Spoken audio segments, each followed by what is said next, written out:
नमस्कार, आपण पाहतात महाराष्ट्र न्यूज मराठी चॅनल. आपण त्याच्यासोबत दादा बोलत आहेत. थोडक्यात माहिती घेऊ दादा. दादा काय सांगता आपल्या विजयाबद्दल?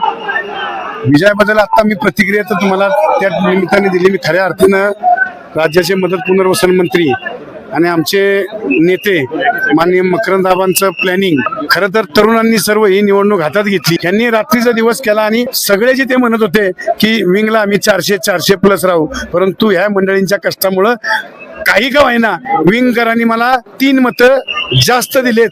हे अभिमानाची गोष्ट आहे माझ्यासाठी, ही वास्तविक आहे. एक सांगतो की ज्या गावातले प्रमुख दावेदार असणारे उमेदवार, त्या गावामध्ये मला 155 मतं देणाऱ्यांचं मी मनपूर्वक या ठिकाणी आभार मानेल की पळशी गावातून सुद्धा मी न जाता मला 155 जणांनी पसंती दिली.